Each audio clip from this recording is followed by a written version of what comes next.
এখন আমরা একটা বোর্ড প্রশ্ন সলিউশন করব। দেখতে পাচ্ছ উপরে লিখেছি যে ঢাকা বোর্ড 2025, ঢাকা বোর্ড 2025-এর সৃজনশীল হচ্ছে 8।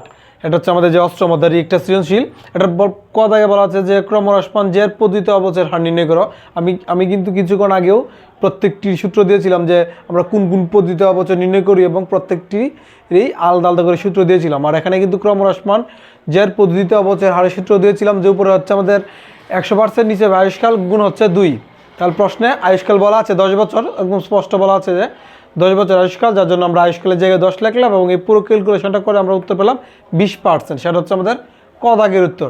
তারপরে খ দাগে বলা আছে যে প্রথম 2 বছরের জন্য শুধু অবচয়ের তালিকা তৈরি করো এবং মেশিন হিসাব তৈরি করো।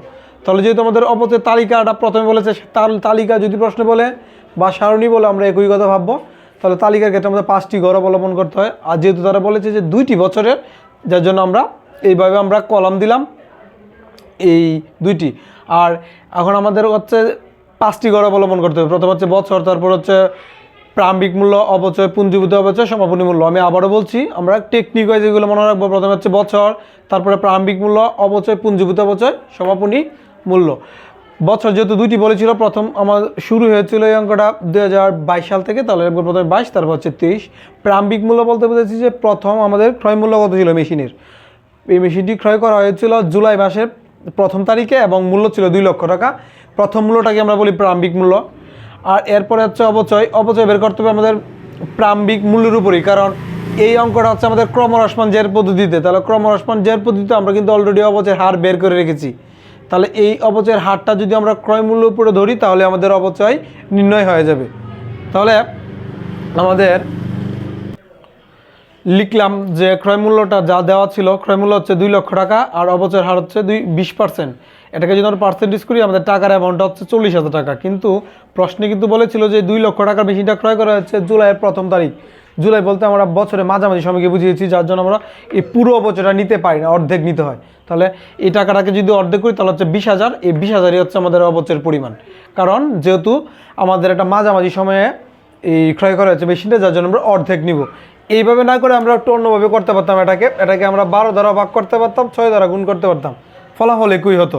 কারণ একটা পার্সেন্টেজ করার পরে যে অ্যামাউন্টটা আসে সেটা আমরা 12 মাসে আসে, আর আমরা যদি অর্ধেক নিব তাহলে 6 দ্বারা গুণ করবো।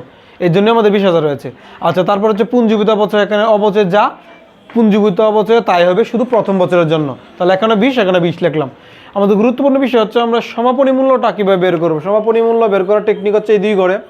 আমাদের প্রারম্ভিক মূল্য থেকে আমাদের অবচয় বাদ দিতে হবে। তাহলে প্রারম্ভিক মূল্য হচ্ছে 2 লক্ষ আর অবচয় হচ্ছে 20,000। এটা থেকে যদি আমরা এটা বাদ দিই, তাহলে আমরা 1,80,000 পেয়ে যাবো। সেটা হচ্ছে সমাপনী মূল্য।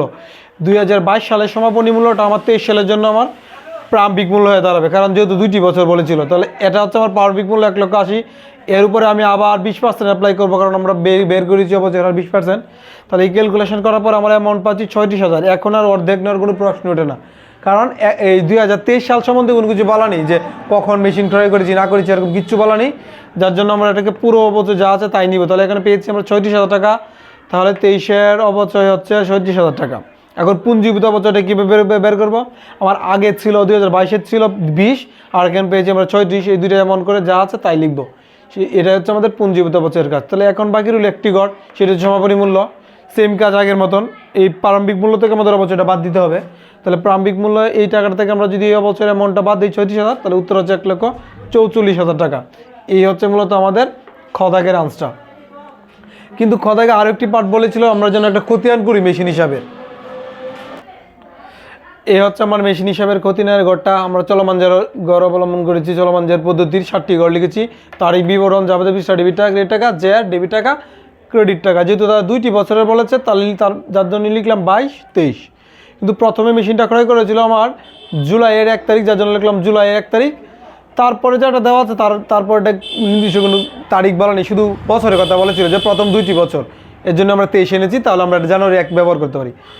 তাহলে জুলাই যেহেতু আমরা কিনেছিলাম 2 লক্ষ টাকায়, তাহলে যাবে যদি করি মেশিন হিসাব ডেবিট হবে, নগদান হিসাব ক্রেডিট হবে। খতিয়ানের ক্ষেত্রে আমাদের বিপরীত নাম ব্যবহার করতে হয়, যার জন্য বিপরীত নাম ব্যবহার করলাম নগদান হিসাব। আর অ্যামাউন্ট ছিল মেশিনের 2 লক্ষ টাকা, যার জন্য 2 লক্ষ টাকা আমরা প্রথম দিকে লিখলাম। আর এই প্রথম দিকে বলতে বোঝাচ্ছি ডেবিট দিকে। ডেবিট হওয়ার কারণ হচ্ছে আমরা যদি জাবেদা করি মেশিন ক্রয়ের জাবেদা হবে এরকম যে মেশিন হিসাব ডেবিট হবে আর নগদান হিসাব ক্রেডিট হবে। তাহলে মেশিন যেহেতু ডেবিট, যার জন্য আমরা অ্যামাউন্টটা ডেবিটে লিখলাম, আর বিপরীত নাম হিসাবে নগদ থেকে এনেছি। এদিক দিয়ে ডেবিটে যেহেতু আমাদের 2 লক্ষ, জেয়ারের ঘর আমাদের ডেবিটেই 2 লক্ষই লিখতে হবে। এই ছিল প্রথম বছরের কাজটা। তারপর হচ্ছে 23 সালে কোনো মেশিন ক্রয় করেছি এরকম কোনো তথ্য নেই, যার জন্য আমরা ব্যালেন্স বিডি লিখেছি।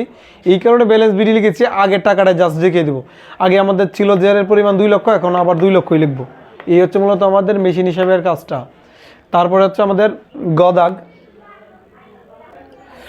গদাগে বলেছে যেন আমরা 2টি বছরের জন্য জাবেদা করি, 2টি বছরের জন্য জাবেদা প্রস্তুত করি। যদি এরকম বলা থাকে তাহলে আমাদের জাবেদা যে 3টি, মানে মেশিন ক্রয় জাবেদা, অবচয় ধার্যের জাবেদা, অবচয় বন্ধের জাবেদা। আমি কিন্তু এই প্রথম দিক দিয়ে এই জাবেদাগুলো ডিক্লেয়ার করে দিয়েছিলাম যে 3টি জাবেদা আমাদের মাস্ট হবে। যদি কোনো বছর আমরা মেশিন কিনি তাহলে আমরা 3টা জাবেদা দিব মেশিন কিনলে, আর যদি মেশিন না কিনি তাহলে আমাদের 2টা। এই হচ্ছে টেকনিক। মেশিন ক্রয় করলে আমাদের 3টি পার্টে জাবেদা হবে, আর যদি মেশিন না ক্রয় করি তাহলে শুধু খালি 2টি জাবেদা হবে, মানে অবচয় জাবেদা হবে, মেশিন ক্রয় জাবেদা হবে না। যেহেতু 22 থেকে শুরু হয়েছিল লিখলাম 22, জুলাইয়ের 1 তারিখ কিনেছি লিখলাম 2001 তারিখ, জুলাইয়ের 1 তারিখ। মেশিন ক্রয় জাবেদা ছিল এরকম, মেশিন হিসাব ডেবিট, নগদ অন ক্রেডিট। অ্যামাউন্টটা ছিল 2 লক্ষ, প্রশ্নে স্পষ্ট বলা ছিল, আমরা 2 লক্ষ ডেবিটে লিখলাম, ক্রেডিটও লিখলাম। তারপর হচ্ছে অবচয় ধার্যের জাবেদা, অবচয় হিসাব ডেবিট, পুঞ্জিগত অবচয় হিসাব ক্রেডিট। অবচয় কিন্তু আমরা অলরেডি আগে বের করেছিলাম যে প্রথম বছরের 22 সালে অবচয় ছিল 20,000, যার জন্য ডেবিটও 20, ক্রেডিটও 20 লিখলাম। তারপরে হচ্ছে অবচয় বন্ধের জাবেদা, আয় বিভিন্ন হিসাব ডেবিট, অবচয় হিসাব ক্রেডিট। আমাদের ধার্যের জাবেদা যা মানে অ্যামাউন্টটা যা ছিল, ধার্যের জাবেদার ক্ষেত্রে অ্যামাউন্টটা যা ছিল, আমাদের বন্ধের ক্ষেত্রে অ্যামাউন্টটা সেমই হবে, যার জন্য আমরা এখানে 20 লিখলাম ডেবিটে, ক্রেডিটও 20 লিখলাম। এই হচ্ছে আমার প্রথম বছরের কাজ শেষ, 2022 সালে কাজ শেষ। তারপরে তো তারা আরও একটি বছর বলেছিল 2023, তাহলে 23-এ আমরা কী করব, আমরা জাবেদা দিব। 23-এ এখন আর 3টি দিতে হবে না, কারণ 23-এ আমাদের মেশিন ক্রয় সংক্রান্ত কোনো কথা বলা নেই। এখন শুধু গেলে অবচয় জাবেদা এগুলোই দিব, অবচয় ধার্যের জাবেদা দিব, অবচয় বন্ধের জাবেদা দিব। তাহলে আবার এইখান থেকে পুরোপুরি আমরা কপি করে নিলাম 2টা জাবেদা। তাহলে 23-এর অবচয় আমরা স্পষ্ট বের করেছিলাম যে 37,000 টাকা, ডেবিটও লিখলাম, ক্রেডিটও লিখলাম। এখানে যেহেতু আমরা 37,000 লিখেছি অবচয় ধার্যের ক্ষেত্রে, তাহলে অবচয় বন্ধের ক্ষেত্রে আমাদের সেম অ্যামাউন্টই ব্যবহার করতে হবে, 37,000 ব্যবহার করতে হবে। চাইলে আমরা একটা যোগফলও নামাতে পারি, না নামালেও আমাদের হবে।